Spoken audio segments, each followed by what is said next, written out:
Muy bien, buenas noches con todos los presentes. Muchas gracias por estar acá. En esta oportunidad vamos a tener el taller de construcción de casos que está a cargo de Rose Bento, que es una gran amiga, además de ser subcampeona mundial y nacional de debate universitario. Y pues ha estado colaborando con nosotros en muchos talleres, ya la habrán visto si es que nos siguen desde años pasados. Y pues además, en este lanzamiento de la Selección Nacional de Debate Escolar, ella es una de las entrenadoras. Así que espero que aprovechen este taller. Estoy muy convencido de que Rose va a ayudarles a aterrizar algunos conceptos y sobre todo a darles más ideas para que puedan construir los casos de debate y hacer muy bien eh, su desempeño como debatientes en este primer amistoso. Sin más entonces, los dejo con Rose. Adelante, Rose. Hola, ¿se me escucha bien? Sí, No pasa te de escucho. modo preguntar si se nos escucha bien. A ver, voy a prender la cámara un ratito nada más para poder saludar a todos. Buenas noches, gracias por la presentación. El día de hoy yo voy a dictar el taller sobre construcción de casos. Vamos a dividirlo en dos espacios. Vamos a dividirlo en el espacio clásico, que es la preparación con nuestras personas docentes, con nuestro equipo de trabajo. Vamos a ver pues, la dinámica interna que podría tener y cómo es que podríamos mejorarla. Pero la segunda parte, que creo que es la más importante, que no es tan extensa, pero nos sirve para desbloquear las cosas, es cómo abordar la construcción de casos de emociones impronto, que son emociones que básicamente pues aparecen, ¿no? Dentro del debate. Vamos a ver estrategias, vamos a ver orientaciones, y sobre todo vamos a tratar de centrarlo en una parte muy dinámica para que ustedes puedan resolver las dudas. Duda que tengan, duda que pueden escribirle en el chat o pues poner la cosita de que se levanta la mano para poder trabajarlo. Entonces cualquier cosa o duda, cuestión, me la hacen llegar y nada. Entonces ahora sí vamos a empezar con el taller. Hoy vamos a hablar acerca de la construcción de casos. Hay que empezar definiendo y entendiendo qué es la construcción de casos.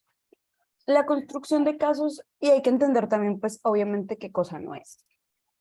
El caso en sí, en conjunto, es la suma de elementos y estrategias en debate que utilizamos para convencer a alguien. Y acá voy a utilizar, pues, el maravilloso Zoom para hacer mi clásico dibujito que, pues, sirve un montón. Para que nosotros hagamos un argumento, creo que sí se ve. Para que nosotros hagamos un argumento, el argumento está aquí, necesitamos darle una cierta estructura. Esta estructura es generalmente el AREL, ¿verdad? Afirmación, razonamiento, ejemplo y lazo, que es el clásico. Este componente es un argumento, pero este argumento no es un caso. Eso tenemos que tenerlo muy en claro. ¿Por qué? Porque la gente piensa, o los escolares a veces pensamos, que el caso y la construcción del caso en debate es un argumento o es dar dos o tres argumentos y con eso es suficiente. No, el caso como tal, este caso, este gran caso, se compone de muchos argumentos, de muchos más argumentos, ¿no? Acá hay otro, argumento uno, argumento dos, argumento tres, se compone de varios argumentos, pero todos estos argumentos tienen que tener alguna correlación entre sí. Es decir, y acá vamos a lo segundo, no son simples argumentos como que cada uno por su lado, sino que tienen una relación entre ellos para demostrar algo importante, en este caso la carga de prueba, ¿no? Que quiero demostrar yo en el debate. Pero para que el caso pueda existir tal cual, para que el caso exista, para que esto exista, tiene que haber un conjunto de varios argumentos que entre ellos se interrelacionen, ¿va? Un ejemplo, cuando nosotros hablamos de la moción clásica de esta casa prohibiría los zoológicos, la Cámara de Proposición suele o tiende a decir: en un argumento 1 tienen malas condiciones de vida. Argumento 2 se encuentran en situación de vulnerabilidad. Argumento 3, todos esos argumentos tienen una misma línea, tienen una conexión, una relación, que es que los animales le están pasando mal. Cuando yo digo que, por ejemplo, argumento 1 no tienen buena calidad de vida, ahí voy a empezar, pues no, Mi afirmación es que no tienen una buena calidad de vida. Mis razonamientos serán, por ejemplo, pues pasan hambre, sus espacios no son adecuados, a veces no se los alimenta bien, se le priva de sus instintos de caza, etcétera. Pondré un ejemplo y cerraré este argumento de que no tienen buena calidad de vida. Luego sacaré mi segundo argumento y para este segundo argumento probablemente yo pueda decir, no lo sé, es que lo que sucede o lo que pasa es que, por ejemplo, lo que les decía, ¿no? Lo de la vulnerabilidad y al mismo tiempo decimos que se encuentran, lo de la mala calidad de vida y lo segundo, la vulnerabilidad. Están vulnerables los animales. ¿Por qué están vulnerables? Porque no pueden tener otro tipo de protección, porque se entiende que como ya están en el zoológico están bien, pero ya hemos demostrado anteriormente que no lo están, bla. Si se dan cuenta, tienen una relación.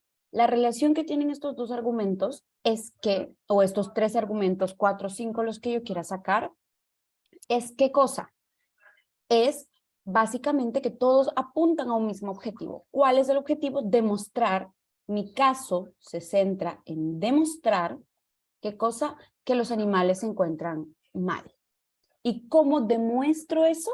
A través de los argumentos. Así funciona un caso. Un caso se compone de todo eso. Un caso no es un argumento por acá, un argumento por allá, un argumento por aquí, porque se me ocurrió. Tienen que estar relacionados, no necesariamente del todo, ¿vale? Como no necesariamente todo completamente, pero sí tiene que haber un nivel de involucramiento entre mis propios argumentos. ¿Para qué? Para que cuando el juez me escuche, el juez no crea que yo estoy sacando una idea por un lado y otra idea por el otro. Sobre todo porque esto no es beneficioso, se los digo.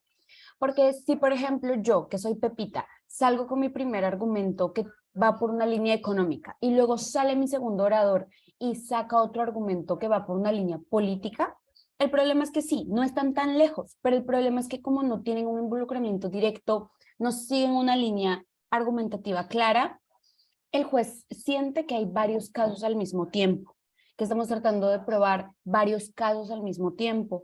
¿Esto por qué es un problema? Se preguntarán ustedes, porque uno se ve desordenado. Parece que los oradores no se han puesto de acuerdo.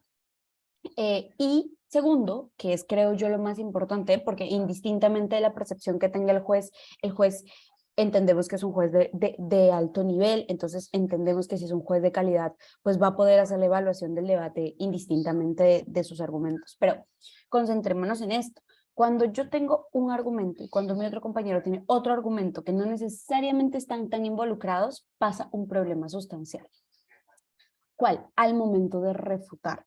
Cuando yo voy a refutar uno de los argumentos de la otra contraparte, o cuando la contraparte refuta uno de mis argumentos que ha dicho mi anterior orador y no tienen tanta conexión con el mío, yo me voy a concentrar o nublar un poco a pensar de que tengo que explicar mi argumento bien y que si el argumento de mi otro compañero que tenía otra línea un poquito diferente a la mía no quedó, bueno, no quedó. O sea, la forma en la que refutamos también tiene que ser integral. Tenemos que refutar el caso, tenemos que defender el caso, tenemos que contrarrefutar el caso de forma integral. Eso significa que los argumentos tienen que tener una línea. Entonces, la construcción del caso no son argumentos aislados. La construcción de casos no es brindar un conjunto de razonamientos nada más, porque los razonamientos son parte de un argumento y el argumento es parte del caso.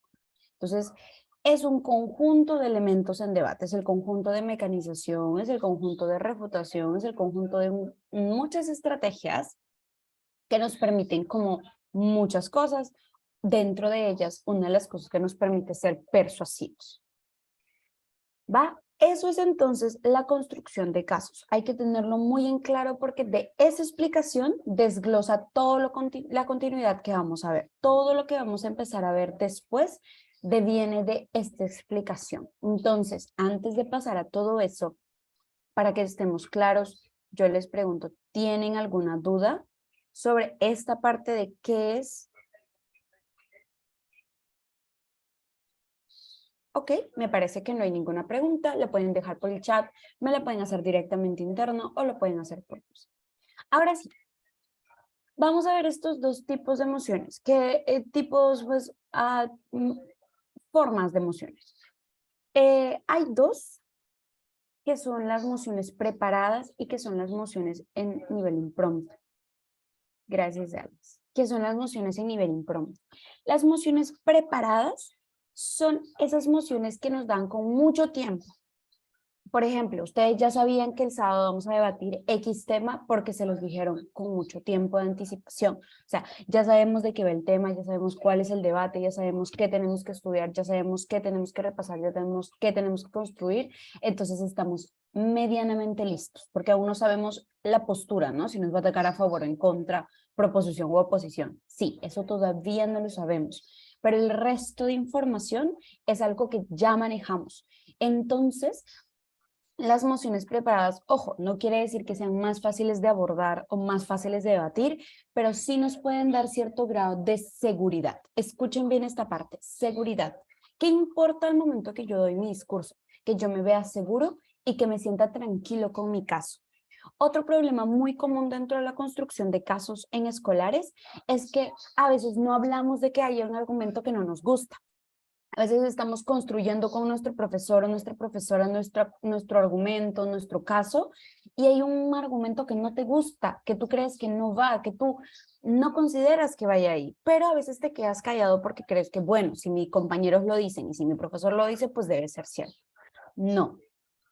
¿Por qué? Porque en un debate lo que necesitamos es oradores y oradoras que estén completamente seguros de lo que van a decir, completamente seguros de lo que van a debatir. Significa que tienen que sentirse cómodos con los argumentos que van a decir. No siempre vamos a estar cómodos, ¿no? A veces distan un poco de nuestra opinión, pero sí que estemos seguros de lo que estamos diciendo. Cuando nosotros tenemos mociones preparadas con argumentos o con líneas de análisis que no nos sentimos seguros de que estén bien hechas, vamos a tener problemas. Entonces, las mociones preparadas podríamos decir que tenemos más margen de acción. Más margen de acción. ¿Por qué? Porque el margen de acción depende muchísimo, sobre todo, de cuánto yo voy a utilizar. Por ejemplo, si yo ya sé que me toca un tema de economía, pues estudiaré lo suficiente como para sentirme medianamente preparada y tranquilo con eso. Tal cual. Las mociones preparadas, de nuevo, no son más fáciles que las impronto, tampoco son más difíciles, pero creo que tenemos un mayor control sobre esas mociones, por ende podemos sentirnos más seguros al momento que estamos dando nuestros discursos. En las mociones impronto. Las mociones impronto son esas mociones que no las conocemos, que no sabemos el tema, no sabemos absolutamente nada, ni la postura, ni el tema antes del debate. Para este momento nos dan, para este momento a nosotros nos dan el tema y luego nos dan como 30 minutos, 45 minutos, una hora, dependiendo del torneo para prepararlo, ¿verdad? Nosotros preparamos nuestra argumentación, preparamos nuestras ideas, preparamos todo eso. Ahora, ¿qué pasa con ello? Lo siguiente, las mociones impronto tienen una dificultad un poco más marcada por lo siguiente. Y es que, como no los dan tan previo al debate, hay un problema sustancial. Y es que la gente siente muchos nervios. Porque no crees que vayas a sacar el argumento correcto, porque no sabes si estás en la línea correcta de extensión, porque no sabes si lo que vas a argumentar es completamente cierto, porque tienes inseguridad respecto a lo que vas a argumentar, porque crees que sabes todo el tema, pero al mismo tiempo tienes tanta información que no sabes cómo segregarla. Entonces es sumamente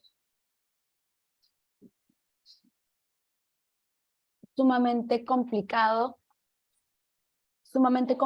poder manejarlo. Entonces, ¿cómo vamos a abordar las mociones improntos? Es algo que vamos a ver más adelante. Eso es algo que vamos a ver más adelante durante parte del discurso, ¿vale?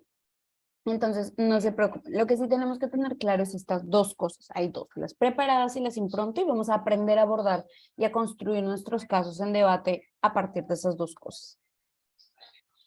Pero para construir para poder construir un argumento, para poder construir un caso, hay nociones previas que hay que entender. No cómo funcionan, sino que sencillamente tenemos que entender para qué sirven dentro del caso. La caracterización Caracterizar es describir cómo funcionan los actores, cómo interactúan, qué relevancia tienen en la emoción, cómo responden a la emoción, etcétera. La caracterización es describir a alguien, describir a un actor, describir algo en particular. ¿Cómo hacemos eso? Respondiendo al querer, deber y poder. Estas cosas son nociones que nosotros ya deberíamos manejar para construir casos. Si no lo manejamos todavía, pues hay varios talleres de la Liga Peruana de Debate Escolar en YouTube que podemos revisar sobre este tipo de cosas, pero al mismo tiempo, pues estamos disponibles para poder resolverles cualquier duda. Yo al final les voy a dejar mi número por si quieren hacer cualquier pregunta, pues adelante. Pero esto en particular son cosas que ya tendríamos que manejar. Por ejemplo, ¿cómo caracterizamos a Lady Gaga, etcétera? Respondiendo a las 3 preguntas básicas para caracterización. Querer, ¿qué es lo que quiere esta artista? Probablemente ganar dinero, probablemente hacerse famosa. ¿Cuál es su deber? ¿Cuáles son las responsabilidades que tiene con su público, con su fanaticada? Pues darles buenas canciones, pues ofrecer buenos conciertos, pues darles canciones nuevas cada cierto tiempo. Entonces, definitivamente, pues es importante este tema, ¿no? Y por último, el poder. ¿Cómo es el poder? Aquí hablamos de la responsabilidad que se pueda tener. Es decir, ¿con qué herramientas cuenta este actor para poder ejecutar lo que quiere hacer? ¿Qué herramientas tiene Lady Gaga para, por ejemplo, sacar discos, para seguir sacando canciones? Bueno, muchos, ¿no? Aparte que la parte económica tiene disqueras, tiene cantautores, tiene nuevas canciones, compositores y posibilidad de sacar nuevas canciones. Entonces, simple y sencillamente, tenemos absolutamente todo lo posible para que pueda hacer lo que desea hacer. Así caracterizamos a un actor, simple y sencillamente respondiendo esas 3 preguntas.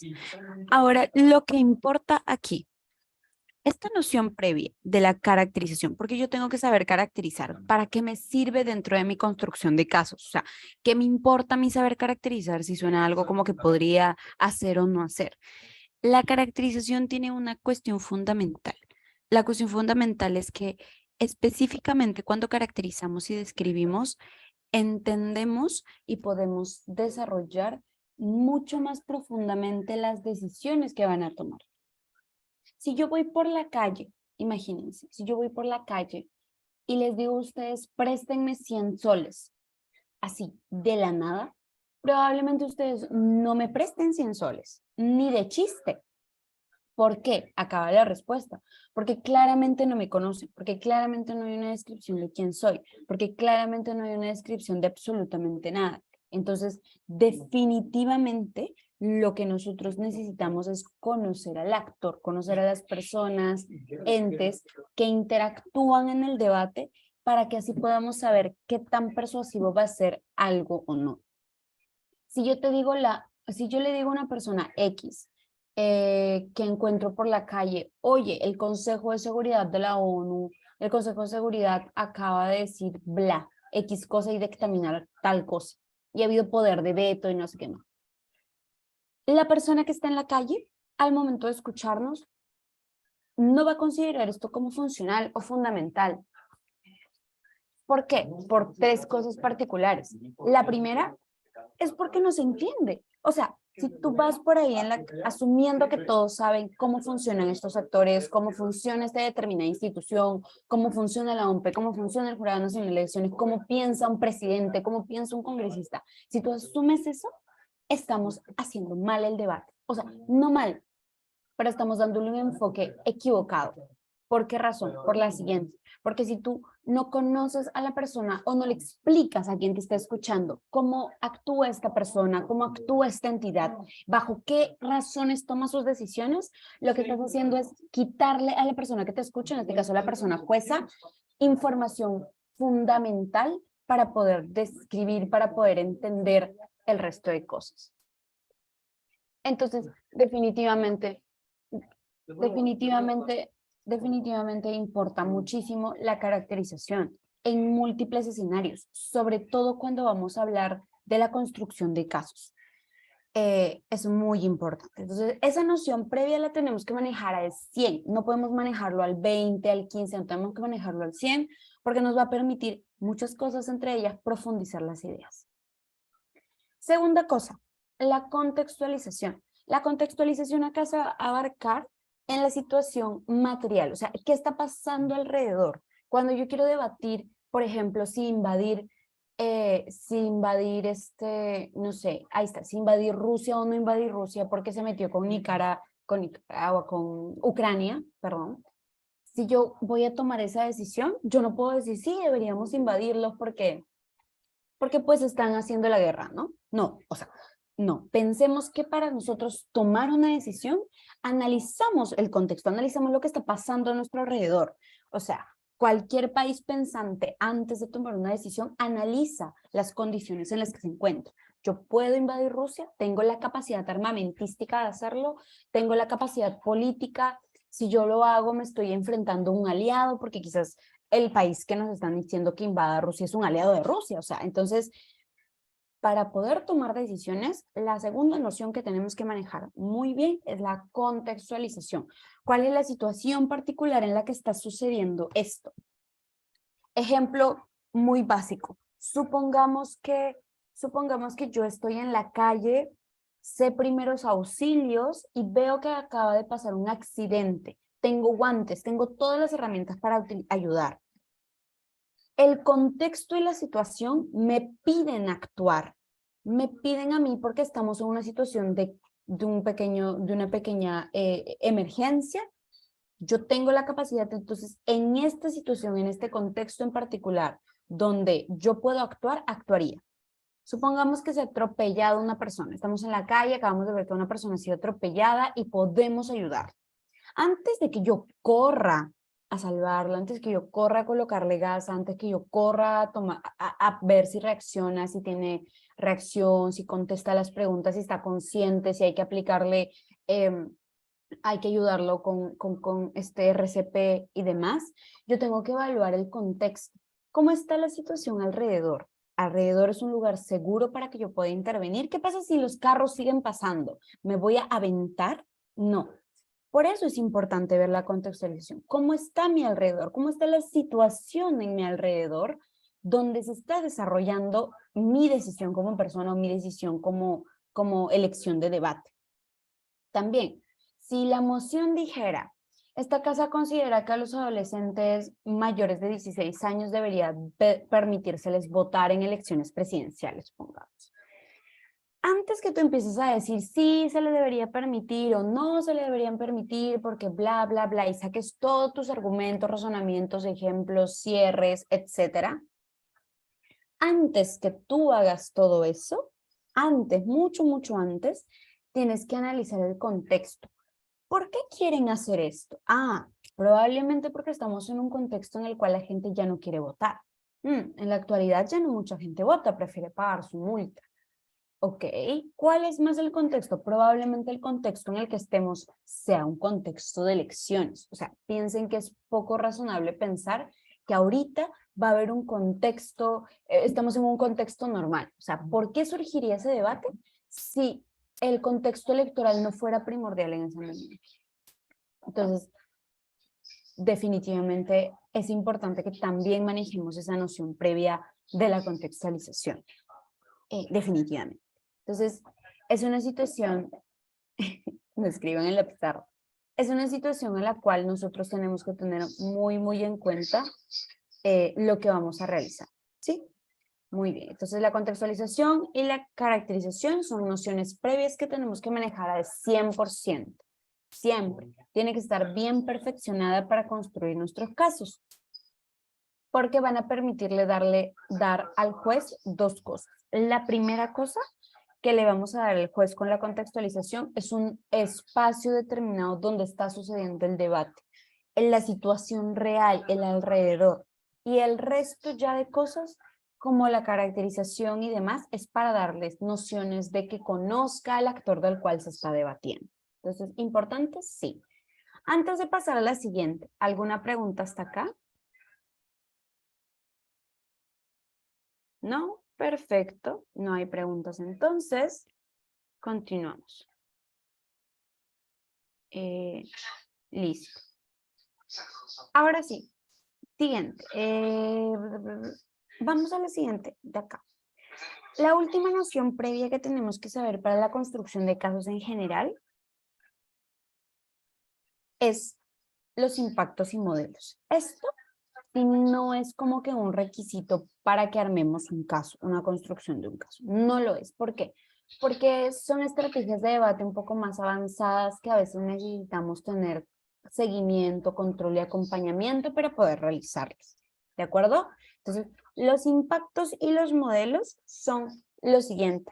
Los impactos es el grado de afección que podemos lograr. Por ejemplo, si yo decido lanzarle una piedra a un amigo, probablemente el impacto material más real es que le abra una herida, dependiendo de dónde le caiga, o por último que le genere un moretón. En ese ejemplo, ¿cuál es el impacto menor? ¿El moretón o que se le abra una herida? O sea, yo les pregunto a ustedes, pues respóndanme lo que genuinamente se les ocurre. ¿Cuál es el impacto menor? ¿Qué es lo que causa menos daño? ¿Que quede un moretón porque le lance una piedra o porque le abra una herida en alguna parte del cuerpo? ¿Cuál es el daño menor? Exacto, o sea, el moretón. ¿Quiere decir que hay niveles de impacto? Sí, por eso es que es tan complicado a veces. Perfecto, exacto, el moretón. Entonces, por eso a veces es más difícil manejar impactos, porque los impactos tienen gradualidad, tienen temporalidad, los impactos tienen criterios, o sea, es muy amplio ese tema como para que puedan manejarlo por completo. Pero si nosotros hablamos de las cosas en general, tenemos que saber que existen los impactos. Es algo así como el causa-efecto. Los impactos son el efecto y ese efecto tiene muchos grados de diferencia. Entonces, ¿es necesario manejarlos? Sí. ¿Al 100% para construir casos? No necesariamente. Eso es algo que se va perfeccionando con la práctica en debate. Y la otra cosa es los modelos. Cuando hablamos de los modelos, estamos hablando de la explicación pequeña de cómo funcionaría algo. Si yo les digo, quiero otorgar becas, yo les puedo decir, ok, mi propuesta es otorgar becas. Ok, perfecto, pero ¿cómo lo harías? Eso es el modelo. El modelo no es una explicación súper detallada. Nosotros no somos politólogos, somos escolares. No tenemos por qué dar una explicación súper detallada, con presupuestos, con pasos a seguir exactos para que el modelo funcione. No. Lo que tenemos que hacer, simple y sencillamente de forma general, es tranquilamente pensar en lo siguiente, y es, bueno, si yo tuviera que entregar becas, lo haría de la siguiente forma. Juntaría a los estudiantes, tomaría en cuenta sus criterios académicos, sus puntos, y luego de eso les entregaría quizás por necesidad económica. Ahí está tu modelo. ¿Por qué sirven los modelos? Sirven en las mociones políticas. ¿Por qué sobre todo en las mociones políticas? Porque son en las mociones que requieren este tipo de cosas. O sea, son las mociones que solicitan este tipo de cosas tal cual. ¿De acuerdo? Generalmente nos piden explicar un modelo previo de algo que se va a implementar. Entonces, recuerden que el modelo tiene que estar en nuestra construcción del caso, pero no tiene que ser ultra detallado. Ya, pero ok, está bien, Rose, lo entiendo. Pero ¿para qué nos sirve? ¿Para qué nos sirve que yo maneje impactos y modelos? Porque importa en la construcción de casos, porque importa para hacer la diferenciación de qué tanto produce algo y qué tan claro podríamos tener el procedimiento para aplicar la moción política. Entonces, es fundamental también. Ahora sí, teniendo en claro eso, vamos a entrar a esta parte que es, ¿qué es lo que debe contener el caso argumentativo que nosotros vamos a armar? Al momento de construir casos surgen muchas dudas. ¿Qué es lo que no puede faltar en nuestro caso? ¿Qué creen ustedes que es lo que no debe faltar en su caso? No sé, ustedes están justo en una moción de debate, les toca debatir. ¿Qué es lo que ustedes creen que sí o sí tiene que estar en su caso? Pueden decir lo que se les ocurra, no hay problema. Por ahí alguien dice, no, yo creo que sí o sí tiene que haber. Alexander me manda contexto y coherencia. Ok, ok. ¿Qué otra cosa? Gracias. Argumentos, no pueden faltar argumentos, bien. Evidencia de lo expuesto, me dicen por ahí, ok. Evidencias, va. Ujú. Estadísticas, los impactos, ejemplo, factos, ok. Contextualidad, argumentos sólidos, ya. Una conexión, ok. Bien, tenemos nociones similares. Yo lo que les voy a explicar ahorita, a continuación, es cuáles son los que son infaltables. Porque, por ejemplo, muchas veces, y acá vamos a romper un pequeño mito que tenemos, es cuando yo muestro estadísticas o cuando yo muestro una noticia, uy, trabajo en grupo, en realidad también es importante. O sea, sí, bastante.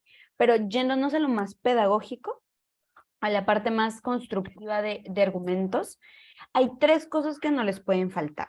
Primero, rompamos, como les digo, este sesgo de autoconvencimiento que a veces tenemos.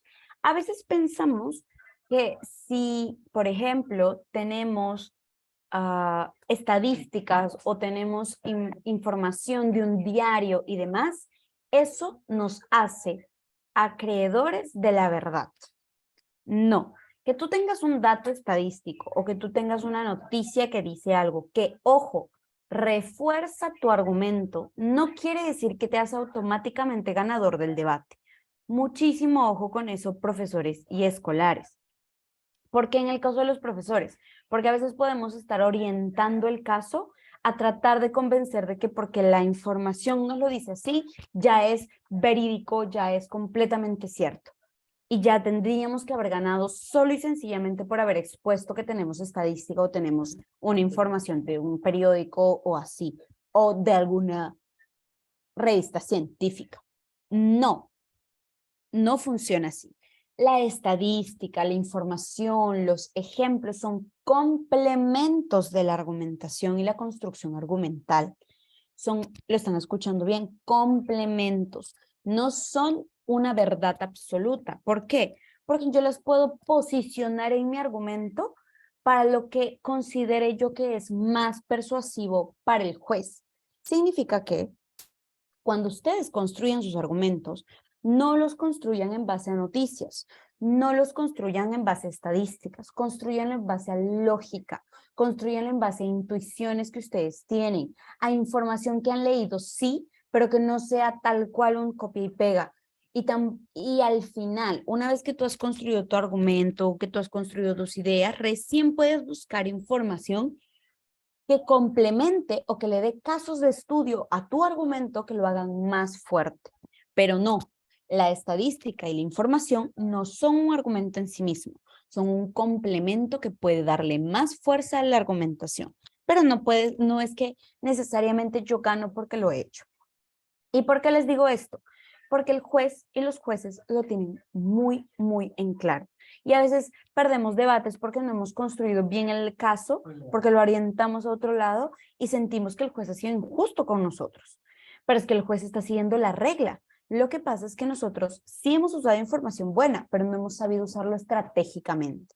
¿De acuerdo? Entonces, quitémonos la idea de que porque tenemos una estadística o una noticia, vamos a ganar el debate. No, eso es un complemento. Es muy bueno, sí. Es muy persuasivo también, pero no es el definitivo.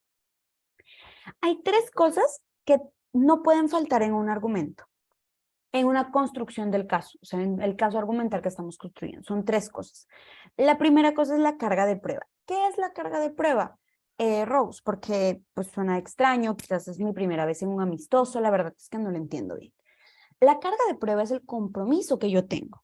Pues, supongamos que ustedes son los jueces, todos aquí son los jueces.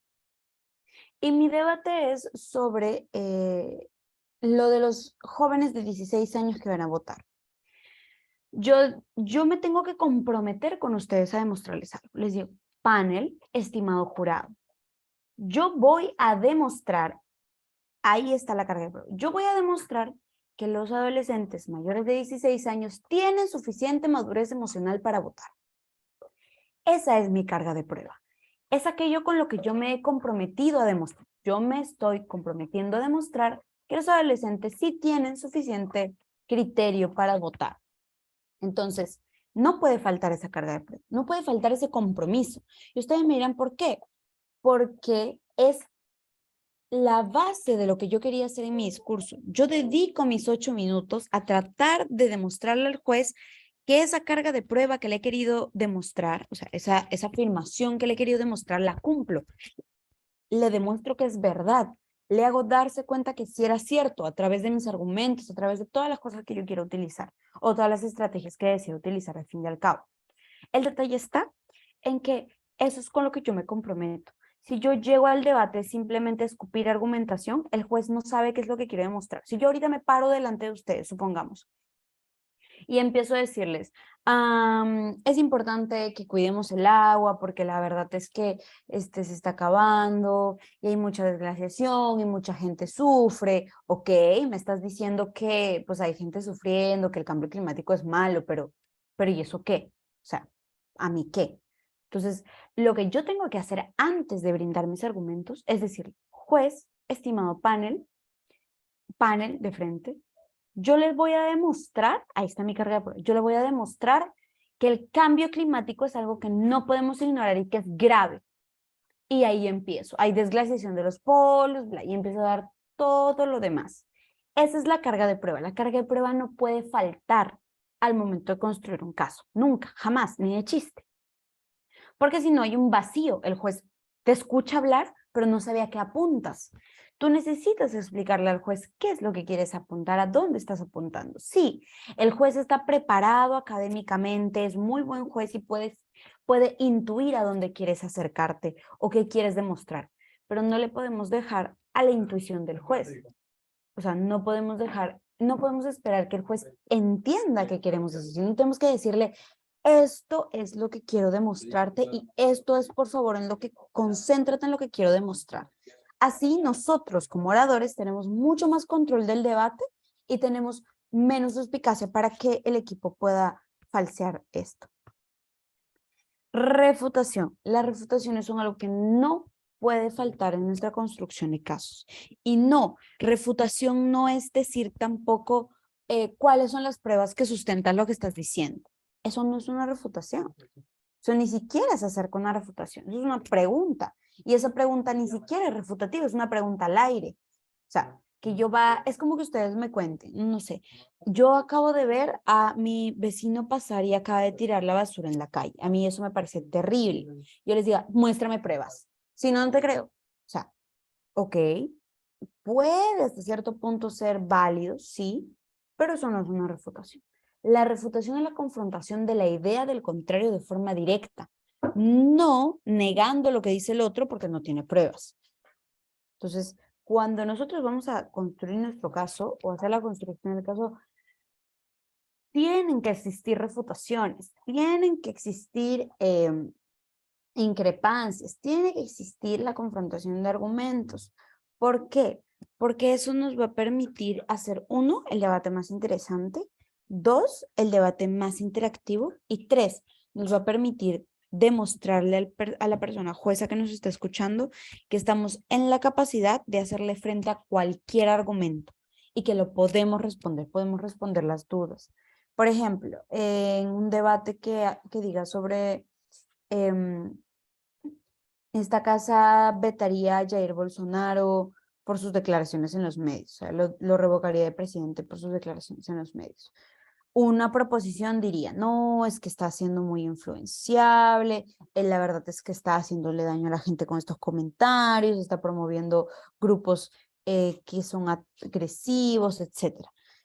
El contrario me puede hacer la siguiente refutación. ¿Usted no cree que eso es parte de la libertad? ¿No cree que al momento de que impedimos que Donald Trump, de que Bolsonaro determine o publique ciertas cosas, estamos coaccionando su libertad? Esa es una refutación, no decirte ya, pero ¿dónde están las pruebas de que él es influenciable? No las veo, entonces no puedes ganar ese punto. No, no es una refutación. Otro que tampoco es una refutación, es decir, paneles que no ha traído ningún mecanismo para probar su punto, entonces no lo vamos a refutar. O sea, no hay forma. Esa es una refutación cobarde y ni siquiera es una refutación, es una evasión de lo que ha dicho la contraparte. Yo puedo entender que a veces es complicado, a veces sentimos como que, ay, es que no lo entendí. Entonces, ¿cómo resolvemos que no lo entendimos? De la siguiente manera, diciéndole directamente como uno, o aclara tu punto, o segundo, diciéndole, aunque lo haya argumentado, creemos que tiene un error acá. O sea, sumamos que lo argumentó muy bien, pero que aún así se equivoca, que aún así contiene problemas. ¿Podemos hacerlo? Por supuesto. Entonces, la refutación es algo que tampoco puede faltar en la construcción de casos. ¿Cómo responden nuestras ideas al lado contrario? La refutación es un arte también perfeccionable. Se lo dice una persona que toda su vida ha sido segunda oradora. En debate universitario tenemos solo equipos de 2 personas. El primer orador que hace toda la carga de construcción de argumentos y demás. Y la segunda persona que es el segundo orador que hace todo lo que es refutaciones, comparaciones. Yo soy segunda oradora, siempre he sido segunda oradora, siempre me he dedicado a armar refutaciones, a construir refutaciones, a pensar refutaciones mientras escucho los argumentos y sé de primera mano que esto es complicado.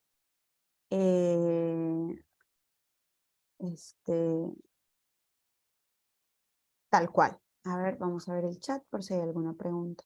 Dice, ¿se puede mencionar que en su argumento no considero X variable? A ver, ¿se puede mencionar que en su argumento la contraparte, entiendo, no considero? Claro, eso no es una refutación, es más como evidenciar que algo le ha faltado. Es decir, por ejemplo, yo digo, ¿no?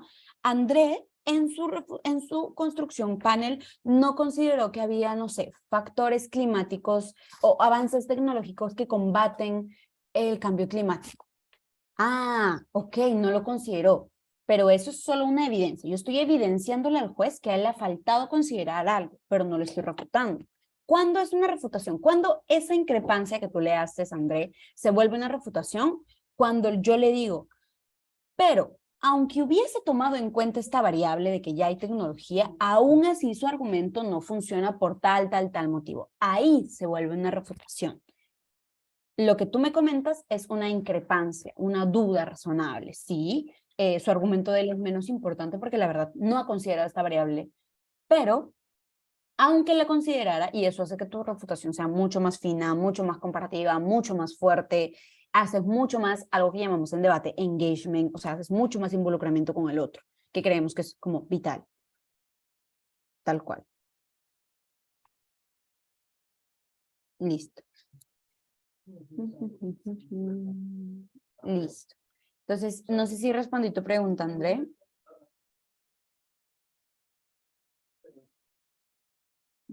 Va, perfecto. Entonces, seguimos.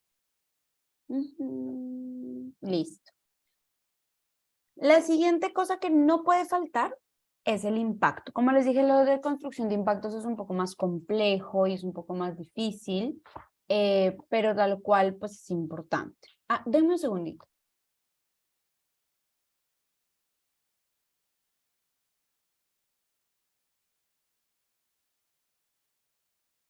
Ya, como les decía, disculpen. El impacto. Cuando nosotros hablamos de los impactos, hablamos de por qué lo que yo te estoy explicando es más importante que lo que tú estás trayendo. Acá vamos a hacer otro dibujito. Nosotros tenemos, no, este color no, porque este color estamos usando, entonces se va a perder. Ay, ya, a ver, este. Supongamos que tenemos, no sé dibujar del todo, una balanza. Tenemos una balanza con sus pesitas, ¿no? A cada uno, de cada otro. No se burlen de mi dibujito, por favor. Es lo que hay. Entonces, acá está la balanza. Bueno, acá vamos a colocar. Cuando nosotros vamos a ver por qué lo que yo estoy explicando es más importante que lo que tú estás explicando, vamos a empezar a utilizar algo que se llama ponderación, que no es algo que vayamos a aprender ahorita, sino que sencillamente es algo que se aprende como mucho, con mucho más acompañamiento pues de debate, entrenamientos y demás, ¿no? Entonces no es algo que podamos desarrollar ni en un taller como este, porque es bastante veloz, y que tampoco podamos desarrollar en un torneo. O sea, en un torneo no hay forma que aprendamos a hacer ponderaciones tal cual. Es mucho más complejo que eso. Entonces, pues tal cual. Listo. Entonces, como les decía, nosotros usamos esta balanza, imagínense que hay una balanza y traten de explicar al juez. Lo mío es más importante porque tal.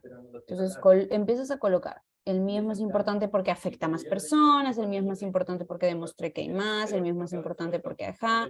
Y le voy sumando razones, muchas, muchas razones, como si fueran piedritas.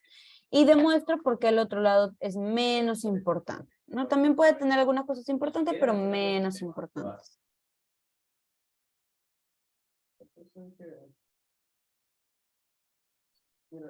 Ujú. Entonces, así funciona. Ahora, definitivamente, cuando nosotros vamos a impactar, tenemos que tener en cuenta por qué lo mío está mejor explicado, quizás di más ejemplos, quizás hubo cosas ilógicas en el equipo contrario, así voy haciendo. Listo. Chicos, ¿tenemos alguna pregunta hasta acá?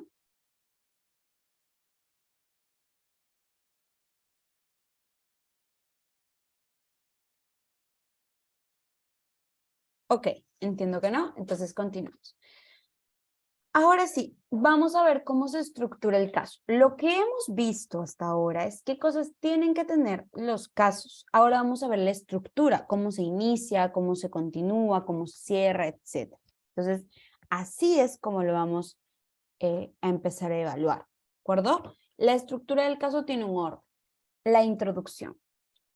¿Qué ponemos en la introducción? En la introducción van a entrar todas estas cosas. Definitivamente no las podemos desarrollar todas, menos en un amistoso, pero las voy a mencionar de forma bastante rápida para que ustedes puedan tener una noción. La métrica es algo que no vamos a tocar hoy día, pero es algo que es fundamental en debate. Para quienes ya tengan información previa de años anteriores, a ver, voy a hacer como un sondeo acá. ¿Quiénes, o escriban en el chat, quienes ya han hecho antes debate escolar? O quienes ya tienen, no sé, un año haciendo debate escolar, ya están en un club de debate. ¿Nadie? Ya, Milagros ha estado en un club o está participando en debate ya hace un tiempito. Rafael, Valerie, ajá, Mariana, Sebastián, ok, ajá, ya, somos un buen número. Ah, en inglés, ok, Ignacio me dice que en inglés también es funcional, es muy, muy similar. Las lógicas no cambian tanto. Ok. ¿Y quién es su primera vez haciendo debate? Alguien que sea como su primera vez debatiendo. Oh, son varios también. Pero son más los que por primera vez están haciendo debate. Ok. Entonces, como les digo, la métrica es algo un poco más complejo de explicar. Sí, son más los que están haciendo por primera vez. Entonces, la métrica es algo más compleja de explicar de lo que parece. La contextualización y demás, etcétera. La contextualización ya lo dijimos. Al momento que yo voy a empezar mi discurso, piensen en la introducción como los primeros oradores. Al momento que el primer orador va a iniciar su discurso, tienen que tener en cuenta de que diga la contextualización, es decir, dónde sucede el debate, lo que vimos en una noción previa, ¿recuerdan? Las nociones previas para poder construir argumentos son tener contextualización, dar la contextualización. La segunda cosa que tenemos que tener en cuenta es la carga de prueba, lo que les decía. ¿Con qué me comprometo yo a demostrarle al juez? Yo me comprometo a demostrarle al juez, bla. Otra cosa, yo me comprometo a demostrarle al juez, esta otra cosa, etc. Otra que tenemos que tener en cuenta es la mención de argumentos. En la introducción del caso, una vez que yo ya tengo mi argumento construido, o sea, ya tengo mi caso hecho, pero ahora, ¿cómo lo expongo? ¿Cuál es la estructura para exponer ese caso que tanto tiempo me ha tomado armar? Es a través de, primero vamos a dar un exordio. ¿Qué es un exordio? Un exordio es como una frase picaresca, es una frase, una metáfora, puede ser pues la frase de algún escritor, etcétera, que ayude a captar la atención del juez para luego yo poder seguir haciéndolo. Es como un pequeño saludo. No recomiendo saludar, no recomiendo decir soy el primera oradora. Creo que no es un uso eficiente del tiempo en debate escolar. Pero lo que sí creo que es funcional es hacer algo como atractivo, ¿no? Por ejemplo, vamos a debatir sobre, ahí está, sobre lo de los votos de los chicos de 16 años. Podría empezar alguien diciendo, si nunca hubiésemos salido de la caverna, jamás hubiéramos descubierto el mundo de posibilidades que teníamos. Panel, voy a empezar este discurso explicando cómo otorgarle el voto a los jóvenes de 16 años es una oportunidad que no nos podemos perder. O sea, bien, o sea, hiciste una cuestión que captó la atención, lo hiciste medio rimar, diste una pequeña explicación, bacán, queda suficiente. El exordio es pequeño, no es algo súper mega extenso, es algo muy puntual en realidad, muy particular. Eso es lo primero. En la introducción sí o sí tiene que estar el exordio. Tiene que estar tal cual para poder nosotros tenerlo en cuenta. Lo segundo, la carga de prueba. ¿Qué es la carga de prueba? Lo que ya les mencioné, con qué nos comprometemos. Lo tercero, la contextualización. Yo le explico al juez cuál es el contexto en el cual estamos debatiendo. Cuarto, la mención de argumentos. Yo le tengo que decir cuáles son mis argumentos, cómo son mis argumentos, de qué forma se desarrollan, hacia dónde van. Y lo otro de métrica, anticipación y comparativa no lo vamos a ver hoy porque no, uno, nos va a faltar tiempo, pero segundo, sobre todo porque son cosas un poquito más avanzadas. Para los que ya saben, igual lo voy a mencionar, anticiparnos a posibles preguntas que nos haga el otro equipo, también las podemos responder desde el inicio.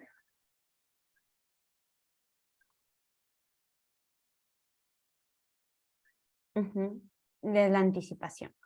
Y la comparativa es una estrategia un poco más avanzada, que no tienen que forzarse, ojo, el día sábado, a que, no, ya me dijeron en el taller que yo tengo que hacer esto, tengo que hacer el exordio, tengo que poner carga de prueba, tengo que hacer la contextualización.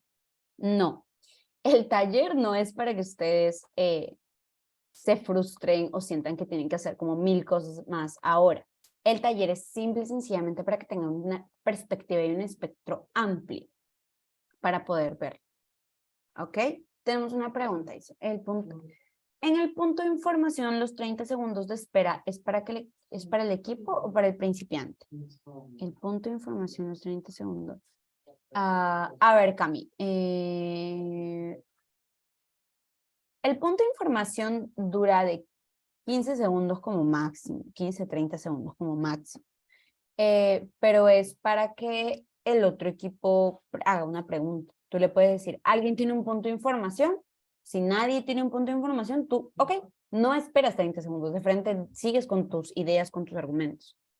La otra cosa es preguntar también, por ejemplo, o es hacer lo siguiente, decir, a ver, ¿alguien tiene algún punto? Y el otro orador dice, no, yo tengo un punto de información. Su punto de información, o sea, la pregunta que te va a hacer no puede durar más de 30 segundos o más de 15 segundos en realidad, porque si no tú te vas a quedar sin tiempo. Entonces, debe ser breve. El punto de información es un punto de información, no es un discurso de 1 minuto, es algo muy puntual. Y generalmente es para esperar que el otro hable, pero no más de lo que deba, ¿no? Espero haber respondido a tu pregunta. Va. Entonces, eso, la anticipación, la comparativa. Eso es lo que sí o sí tenemos que tratar de que contenga nuestro primer discurso. ¿Con qué seguimos entonces? Vamos al desarrollo y al cierre, que es bastante rápido. El desarrollo, ya Cami, no te preocupes. El desarrollo tiene dentro de sí todos los argumentos. Los argumentos. Pero acuérdense que ustedes no solamente hablan una vez, tienen 3 discursos para hablar. Entonces, el desarrollo generalmente va a ser dar nuestras premisas, nuestros razonamientos, nuestros impactos, nuestros ejemplos y la comparativa. La comparativa es algo que los que recién están entrando a debate no es necesario que lo hagan. Quienes ya tienen experiencia en debate la pueden hacer. Pero lo que sí o sí tienen que hacer todos es explicar sus premisas, que quieren probar, sus razonamientos, cómo es que esto es cierto, sus impactos, qué sucede en la realidad, cuál es el impacto de esto, si hay un impacto grande, como lo de la herida, o un impacto pequeño, como lo del moretón. La ejemplificación, o sea, qué ejemplos voy a brindar. Hasta ahí, sí o sí tiene que estar en nuestro desarrollo, en nuestra construcción del caso, siempre al momento que estamos dando nuestro discurso. ¿Y qué pasa en el cierre?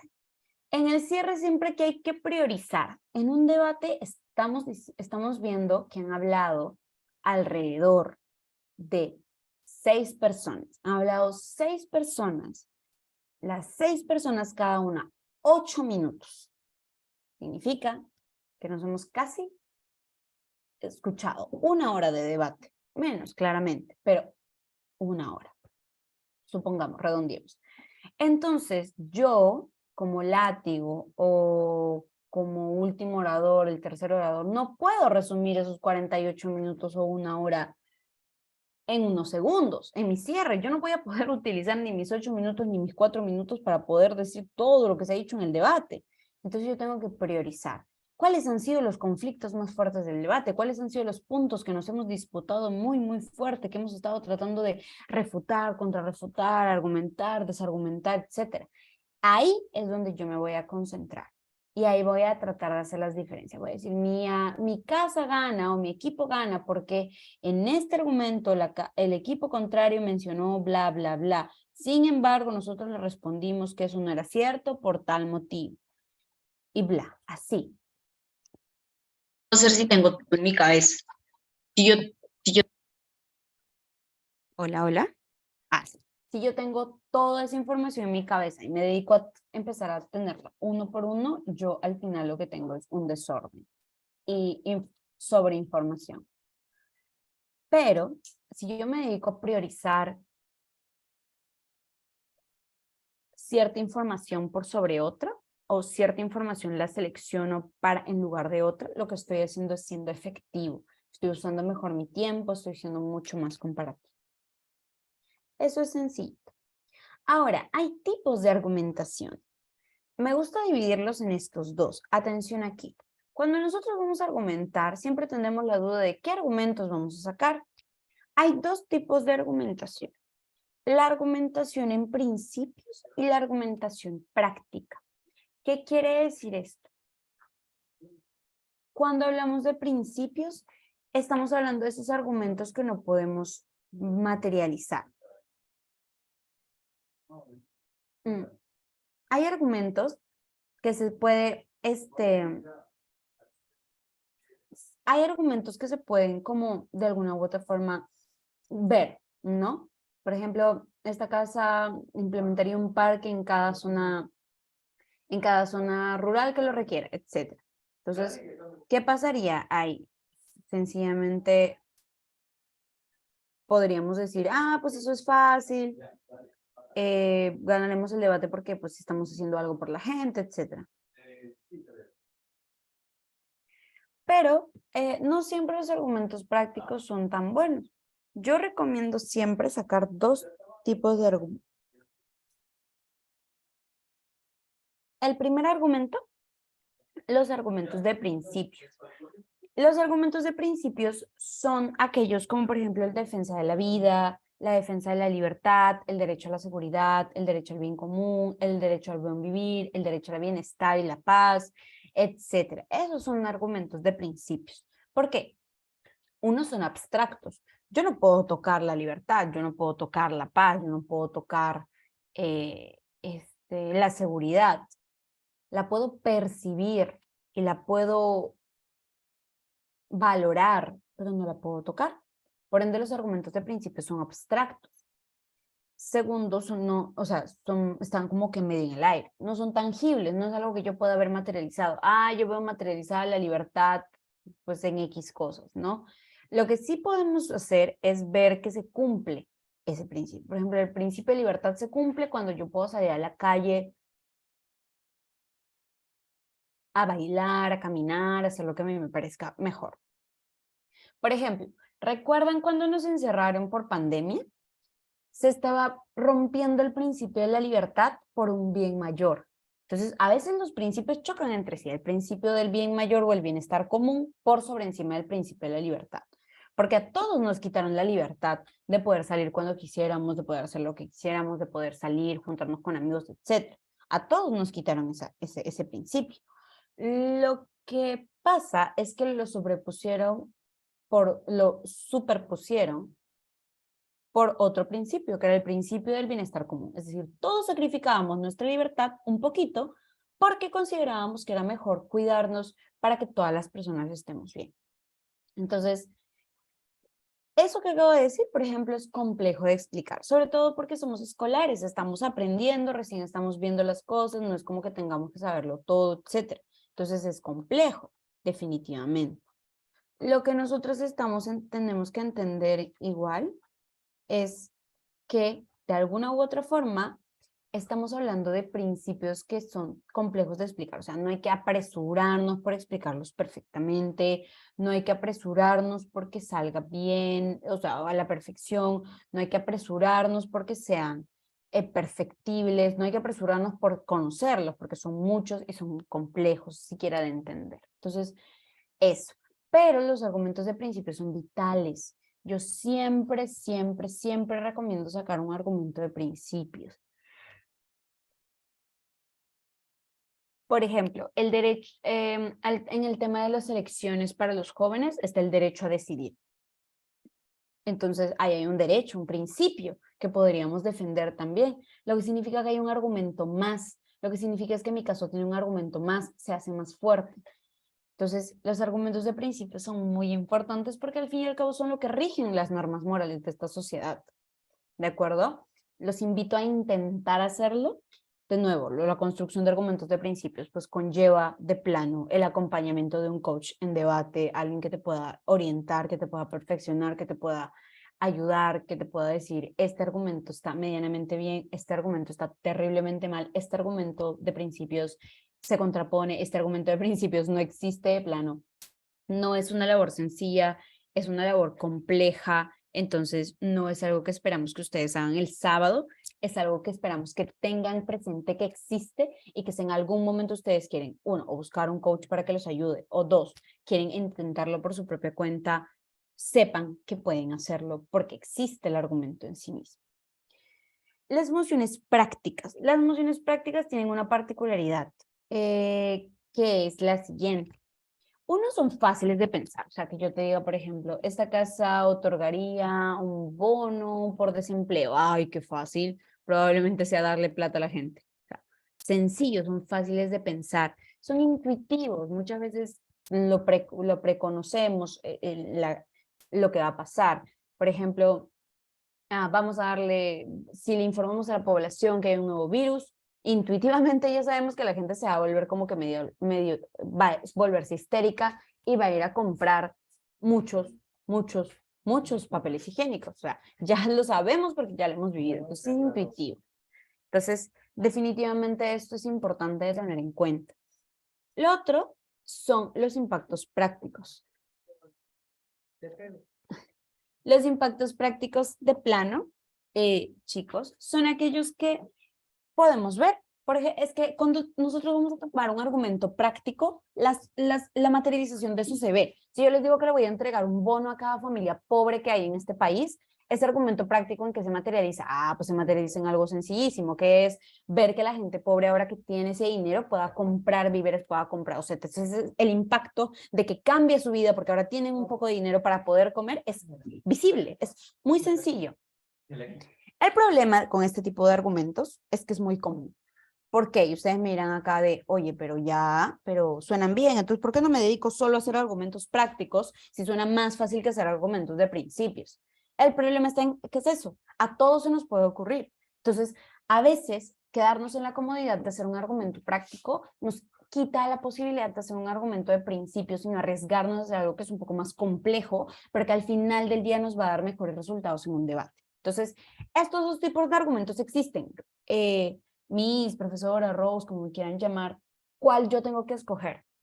Ambos. Yo los invito a intentar que en todas sus construcciones argumentales, en todos sus casos que van a armar, pongan un argumento de principios y un argumento práctico. Sí o sí, les va a beneficiar un montón, les va a facilitar un montón este tipo de cosas. ¿Alguna pregunta hasta acá? Ya, casi estamos cerrando, nos falta ver solo un temita más y con eso vamos a cerrar, así que si hay alguna duda o alguna pregunta, vayan haciéndolo en lo que queda de la sesión, porque ya casi no nos queda tiempo. Yo entiendo que todo está yendo claro. Listo, seguimos entonces. Vamos a ver así con las mociones impronto. Recuerdan lo que hablábamos al inicio, ¿verdad? Que las mociones impronto son aquellas mociones que son más difíciles. No porque sean temas muy, ultra desconocidos, sino porque tenemos menos seguridad de lo que estamos haciendo. Porque uno, no va a estar nuestro profesor con nosotros para ayudarnos y orientarnos en cómo se hace la moción. Segundo, porque no podemos consultar fuentes bibliográficas, no podemos consultar internet, sencillamente tenemos que sacarnos los argumentos de la cabeza. Entonces, no es más sencillo. Y tercero, que eso reduce nuestra seguridad al momento de que estamos debatiendo. Nos hace sentir un poco más inseguros, nos hace sentir un poquito más perdidos a veces en el debate. Entonces, definitivamente, sí es algo que tenemos que aprender a controlar. ¿Para qué? Para sentirnos bien en el debate y para que nos vaya bien. Me parece que el día sábado también vamos a tener una moción impronto. Por cierto, nos vemos el sábado porque voy a poder acompañarles durante el día. Entonces, ahí los voy a ver a todos debatiendo. Cualquier duda, cualquier pregunta que me quieran hacer, pues solo se me acercan y me la preguntan y ya. Yo feliz y contenta de responderles. Entonces, les decía, ¿no? Esas son las mociones impronto. El día sábado vamos a tener una moción impronto. Entonces, ¿cómo la voy a abordar? Eso es lo que vamos a ver ahora.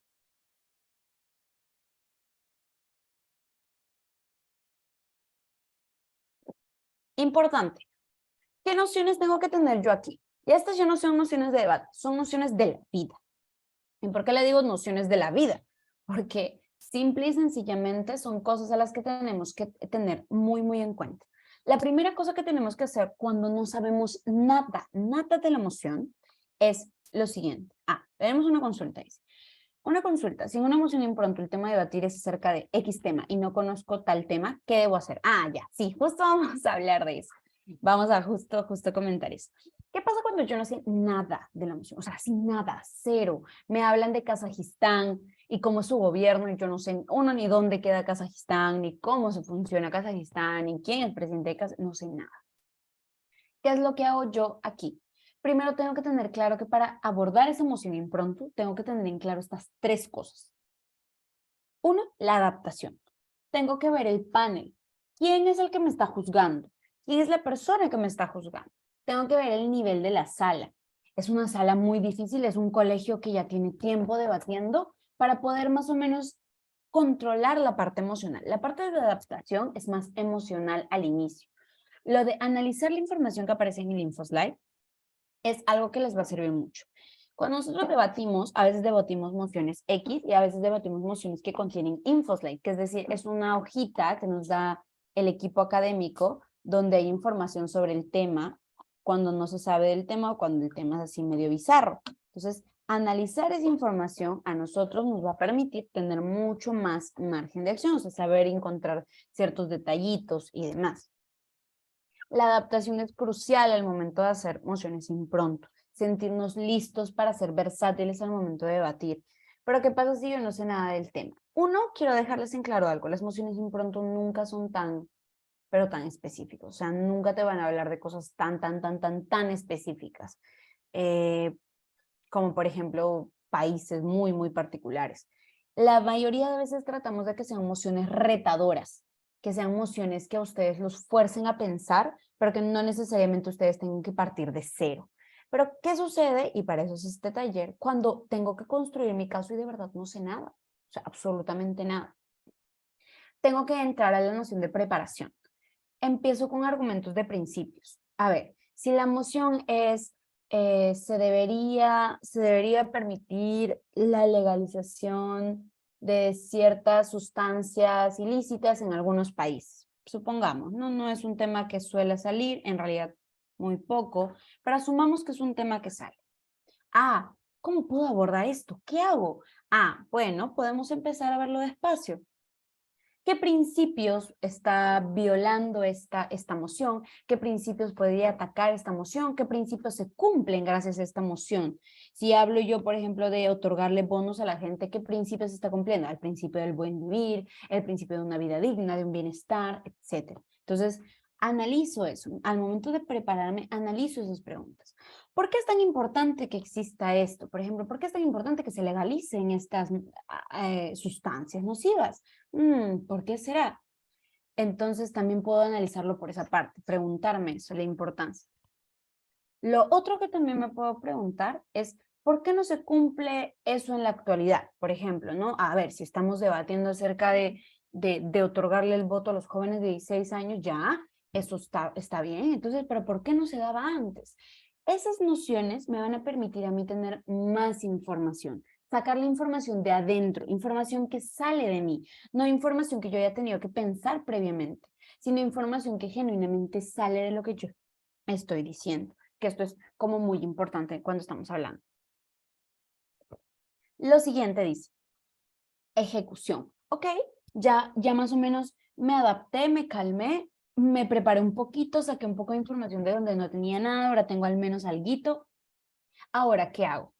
Razonar, explicar, desglosar los pocos conocimientos que tengamos de forma sencilla, de forma muy sencilla, o sea, no lo complejices. Si tú has determinado que darle dinero a los pobres es bueno porque nos va a dar mejor calidad de vida, trata de explicarlo de forma sencilla como tú lo has entendido. No trates de hacerlo como mega, así súper complejo porque te vas a enredar. Lo que menos necesitamos cuando tenemos una emoción de la que no sabemos nada es hacernos más difícil la vida usando técnicas, tecnicismos, ideas difíciles. Eso. Entonces, y darle relevancia, es decir, estos conocimientos, aunque fuesen pocos, son importantes para el debate porque pues, nos permiten tener más comprensión del tema, etc. También le podríamos dar relevancia. Camila dice que se refiere con comparativa.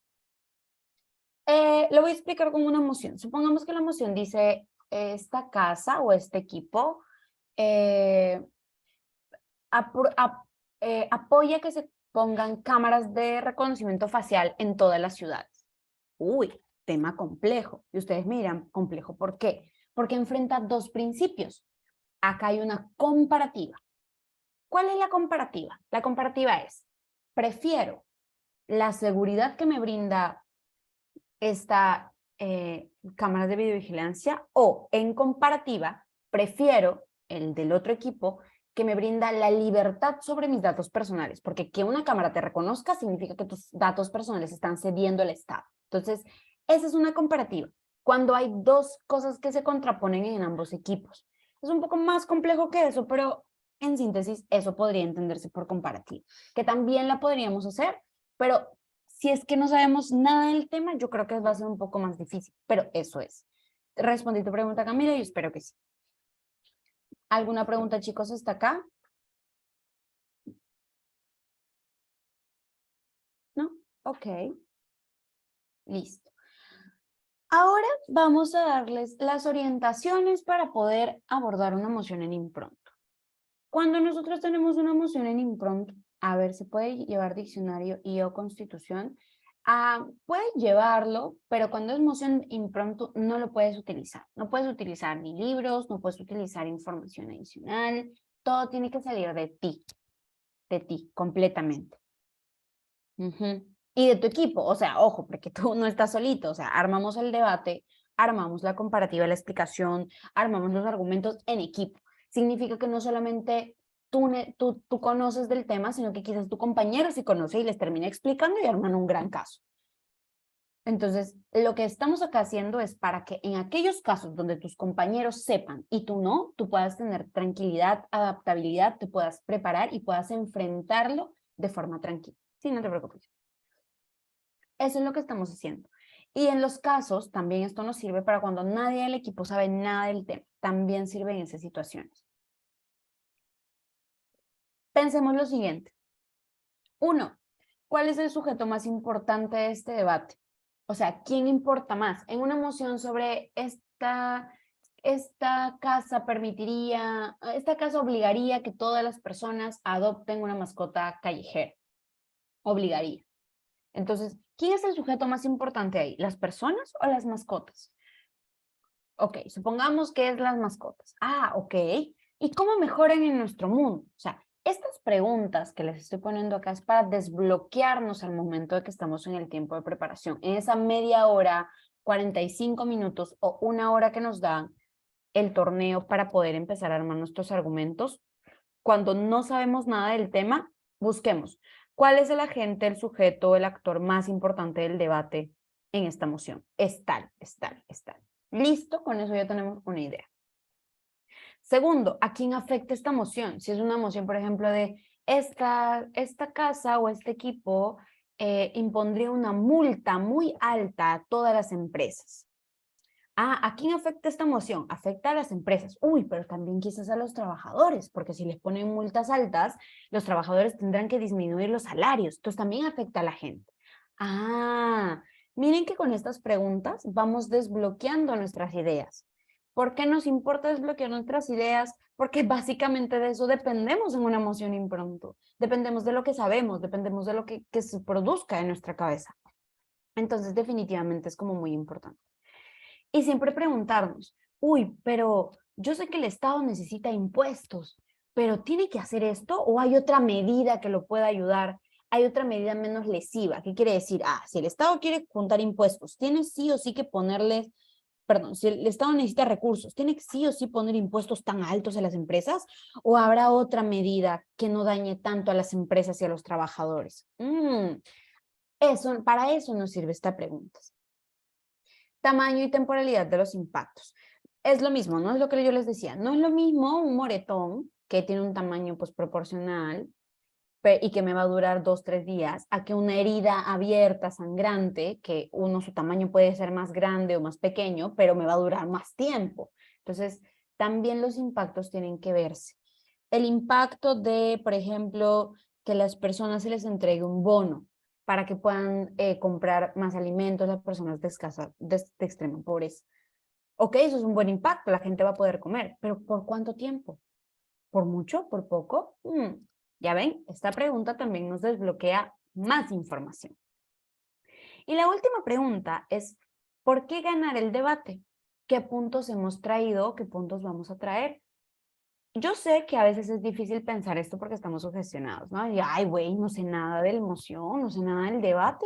¿Qué esperas que diga si no sé nada? O sea, ¿cómo le voy a decir al juez? Yo he ganado este debate si ni siquiera sé lo que estoy debatiendo, ni siquiera estoy segura. Entonces, para esto, para responder con esto, lo que vamos a hacer es básicamente tratar de autoconvencernos. Y yo creo que cuando nosotros empezamos a desbloquear con el resto de preguntas, logramos tener una base mucho más sólida para poder, por ejemplo, estar más seguro de lo que estamos trayendo, ¿no? Y traer un caso mejor. Chicos, pues ese es el taller. No es nada más que eso. Yo quiero saber si alguien tiene una duda ahorita, alguna pregunta sobre cómo construir su caso, sobre alguna moción quizás que haya visto antes en otro torneo, los que ya tienen experiencia. Si los que es su primera vez debatiendo tienen alguna pregunta, no sé, de lo que quieran. Si hay alguna pregunta, me lo escriben en el chat. Y si no tienen preguntas, también por favor pónganme en el chat, no sé, todo claro, ok, me mandan un emoji, me ponen un puntito, como quieran. Pero entonces eso. Todavía estoy escuchando la clase que está dictando. ¿Qué cosa? Ah, ok. Ah, no, no se permite el uso de celulares cuando estamos enseñando. O sea, no se permite cuando están pronto. Ok, está todo claro. Bien, chicos, nada, voy a detener les voy a decir cómo podemos formular los POIs. La formulación de POIs es sencillamente, tú te paras, pides el POI y de frente tienes que hacer el pedido, de frente tienes que decir tu pregunta, sí o sí, tal cual. Entonces, ya, ¿de qué hora hasta qué hora será? No sé si Sofi está aquí. Sofi, ¿estás acá presente para que pueda responder esa pregunta? Ya, me parece que Sofi no está.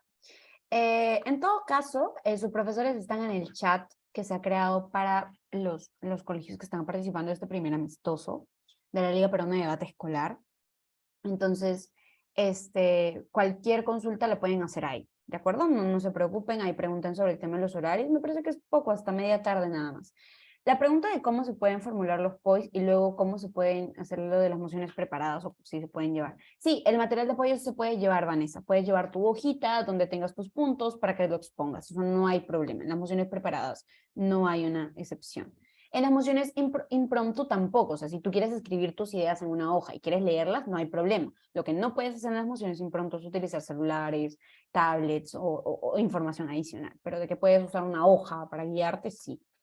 Y sobre los POIs, de frente, yo creo que es muy directo, o sea, como quieres hacer una pregunta, le pides el punto de información, si te lo cede, al toque le lanzas la pregunta.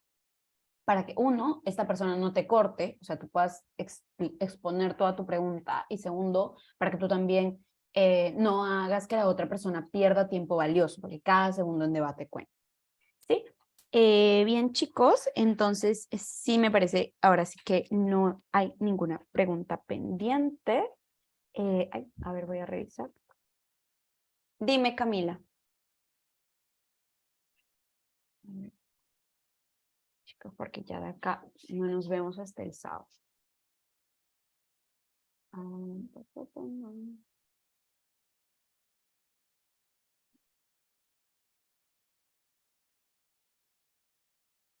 Ok, creo que no hay ninguna pregunta. Ah, ya. Ya.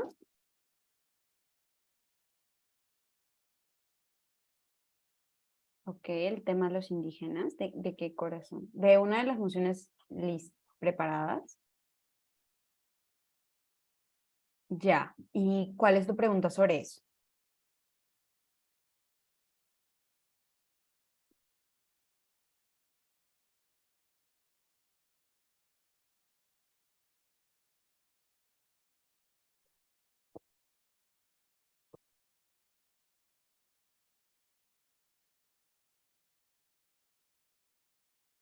Ya, si o sea, no he leído la moción. No, si el tema es ese, si te han puesto que ese es el tema tal cual. No es un ejemplo, es un tema, es el tema tal cual. A menos que la moción, entre paréntesis, diga, por ejemplo, la comunidad indígena, tenemos que asumirlo como es el tema en debate y no es el ejemplo aislado. ¿Está bien? Ok. Listo, chicos. Entonces, nada, ahora sí. ¿Qué pasaría si no llego a los 8 minutos en mi discurso? Nada, corazón. Por ahí me decían una consulta, pongan la consulta, no hay problema. Nada, o sea, si no llegamos a los 8 minutos, pues sencillamente voy a detener la compartida. Déjenme, dejo de compartir un ratito para poder verlos un ratito, bueno, los que pueda verlos. Si no llego a los 8 minutos, sí, voy a dejar mi número, no se preocupen. Si no llegas a los 8 minutos, no hay problema. O sea, no es una regla excepcional que tú tengas que llegar a los 8 minutos. Hay algo que se llama calidad de la argumentación, que yo podría explicar un argumento muy bien explicado en 3 minutos y que el resto de tiempo no lo pueda hablar. Lo ideal es que yo pueda construir mi argumento de forma tan cuidadosa que sí llegue a utilizar los 8 minutos. Incluso hay gente a la que 8 minutos no les es suficiente, que necesitan mucho más tiempo para poder explicar. Pero dentro de eso, si tú no llegas a los 8 minutos, no hay una penalidad. No es como que, uno, no es acumulativo, no es que, yo hablé 4 minutos, mis otros 4 minutos lo puedo usar mi otro orador. No. Pero tampoco es como que, no, es que no uso los 8 minutos, descalificado. No tiene una penalidad como tal. Es más que nada para que ustedes puedan tener un marco de referencia al momento de usar sus tiempos. Listo. Espero que eso te haya respondido a tu pregunta. Dice, en los debates impromptu nos dan al mismo momento la moción o nos la darán al mismo momento. Por ejemplo, yo ahorita les digo, ya chicos, este es tu equipo, tú eres a favor, tú eres en contra, este es el tema, ahora tienen a partir de ahora 30 minutos ambos equipos para buscar información, bla, bla, bla, bla, bla, y que puedan con eso realizar su argumentación. Les voy a dejar mi número de una vez para todos. Este es mi número.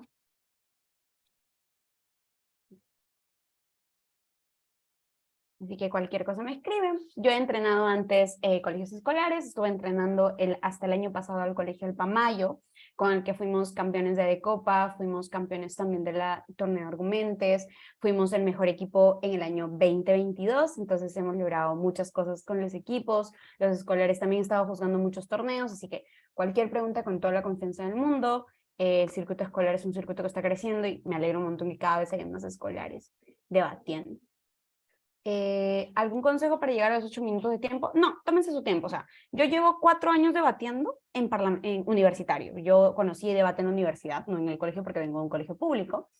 que en ese tiempo ni siquiera se promocionaba debate ni nada. Entonces, al inicio, yo cuando entré a la universidad, yo no llegaba ni a los 3 minutos de discurso, o sea, y ahora me falta tiempo al momento que debato, o sea, es una cuestión de aprendizaje, no es una cuestión como de carrera, o sea, tómense su tiempo, cada vez cuando vayan ganando más experiencia, van a poder llegar más fácilmente a los 8 minutos y como les digo, les va a faltar un momento. Sí, en el momento te indican, Chiara, en el momento te indican si vas a hacer proposición u oposición y tal cual. Bien, me parece que no hay ninguna pregunta más. Entonces, si eso es todo, ahora sí creo que podemos irnos. Les mando un gran abrazo, nos vemos el día sábado. Como les digo, cualquier pregunta me la pueden hacer llegar y si ese día pues tienen alguna pregunta sobre las mociones, sobre algo en particular, lo pueden hacer. Ahí voy a estar, los veo y nada. Me alegra que les haya gustado el taller. Nos estamos viendo el día sábado. Cuídense.